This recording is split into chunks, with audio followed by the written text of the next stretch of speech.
Welcome or welcome back, depending on who you are, to the Collector's Set. We are taking a look at two figures from Diamond Select Toys. Here we have Invincible and Omni-Man. I was a regular reader of Invincible back in the day. Indeed, it was one of the last regular monthly comics I was buying. I never actually finished the series. Unfortunately, like many long-running series, it ran into some of those typical narrative complications.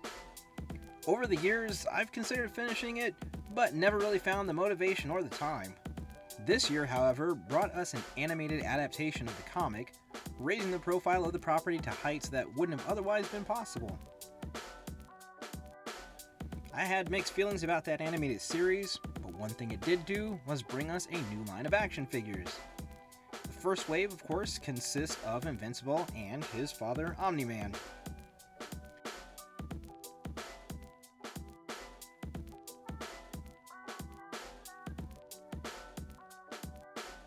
Overall, there are plenty of positives regarding these two, and a few drawbacks.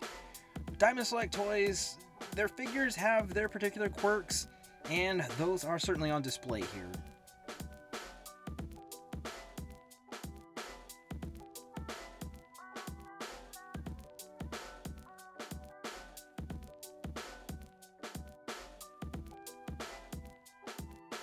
Starting with just a general look at the figures, you can see that they look great.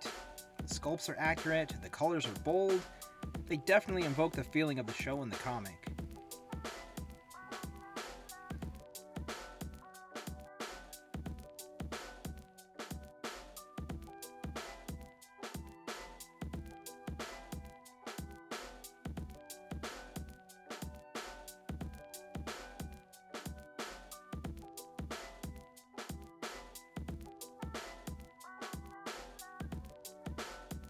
We'll take a look at the accessories each figure is packaged with. Invincible himself comes with two heads, one with a neutral expression and another with an angry face. Sadly, there is not an unmasked head.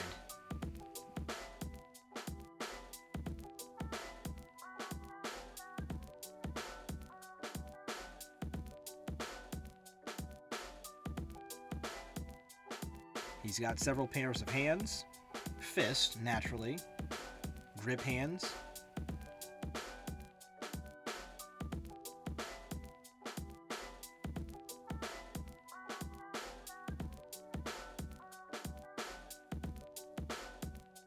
flying hands,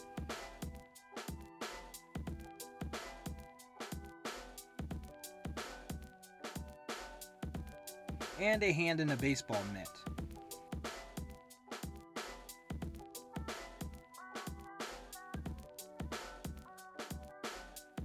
And we also get a baseball, as well as a baseball in superpowered flight, which you will need the stand for.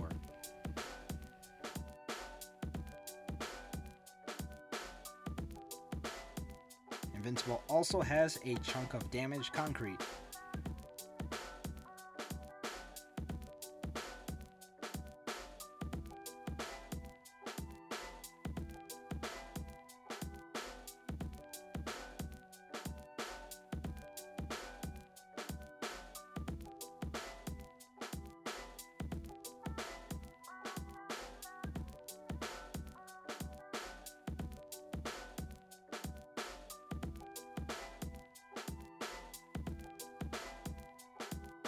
Like his son, Omni-Man comes with two heads, one neutral, one angry.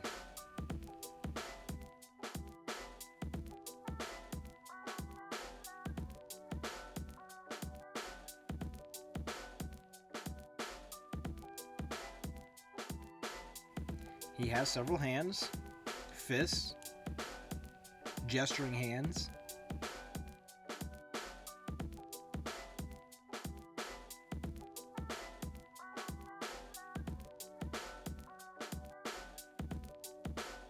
flying hands, and baseball hands, one holding a ball and the other with a baseball mitt.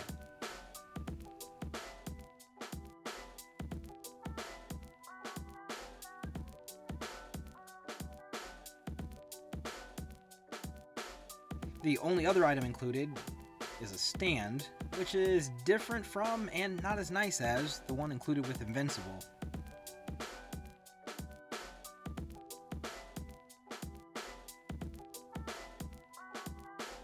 In the articulation is where we see our first complications. So these are Diamond Select figures, and if you understand the implications of that, you may already know what you are in for. These figures are less articulated than many other lines, and of the joints that are present, you don't always get the full range you would expect. The necks do not have much range, especially for flying characters.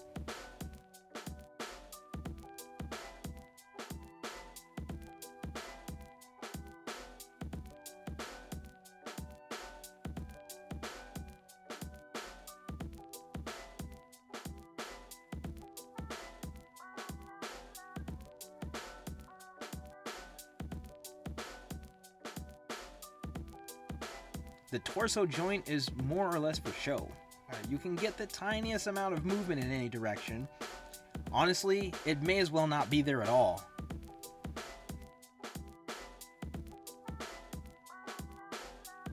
Knees and elbows are single jointed. And you get the infamous Diamond Select toy hip joints. And they are as ugly as they've always been. I honestly have never understood why Diamond Select uses this particular setup. They have used other hip joints on different figures. Of course, these are not figures intended for play, and if you tend to do more static poses for your shells, little of this is too concerning. But if you prefer more dynamic poses for your display, or you do photography with your figures, you will likely find frustration with how these figures are engineered.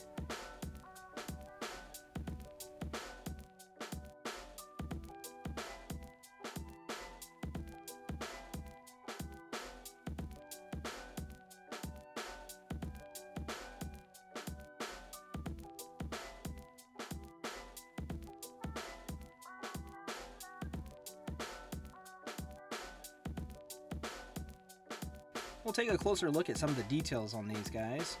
I will state once again that they both look pretty fantastic. Just to look at, they are definitely striking and will definitely pop on the shelves. Given that, there are still some things about these guys that earn demerits.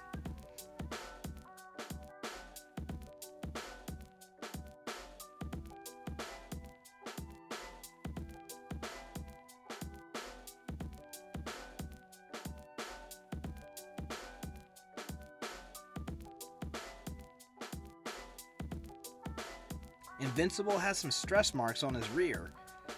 It's annoying, but a little bit less so given that they are on the back of the figure and therefore less visible.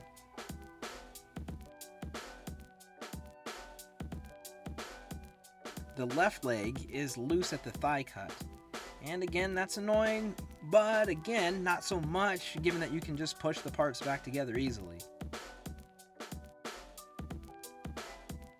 While there are some minor flaws, overall the paint is applied well.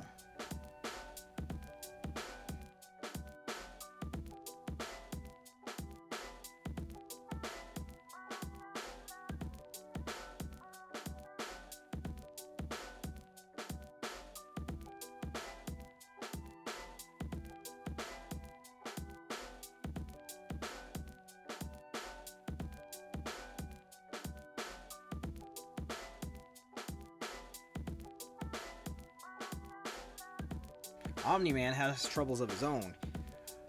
Again, the paint is generally well done, but there are tiny flecks of paint all over the Angry Head sculpt. At the neck, the paint has been worn away at the point where it meets the head.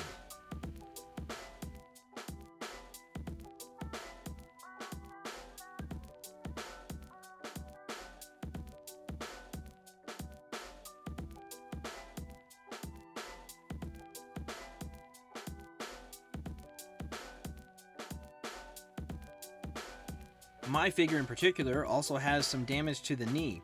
It looks as if a stray chunk on that knee caused a crack in the leg. That chunk was easy enough to remove, but I still have a decent crack that I'm hoping doesn't get any worse.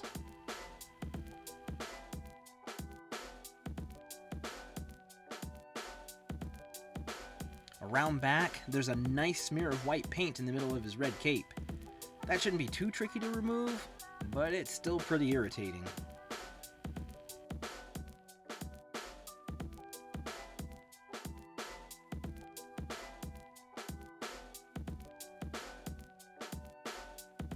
Finally, there is that common annoyance with Diamond Select toys with the paint on the various joints flaking off as you move the figures.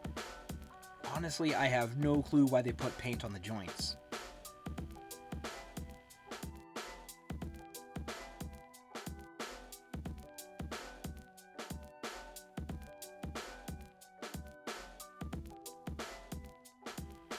And so we come to the comparisons.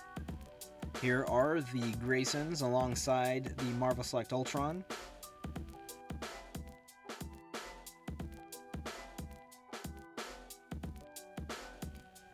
And the Marvel Legends Ultron.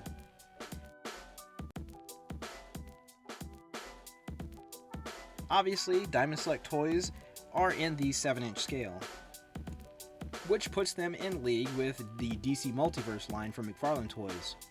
From that line, we have Shriek, and he certainly looks as if he would fit right in the Invincible universe.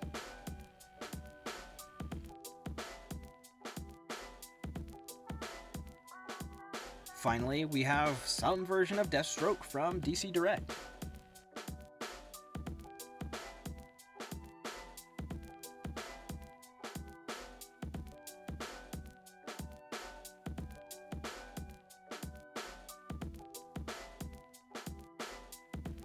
These figures are not perfect, but nothing about their issues is outside the bounds of what you might expect from Diamond Select toys.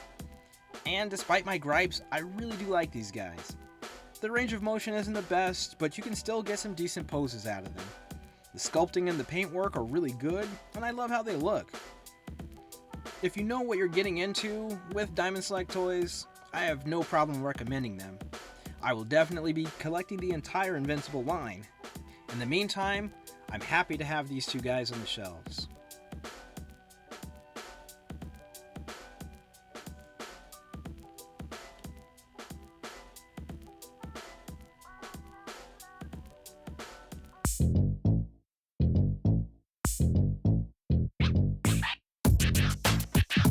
Thanks for watching. Be sure to like this video if you enjoyed it. Subscribe to our channel for more exciting toy videos.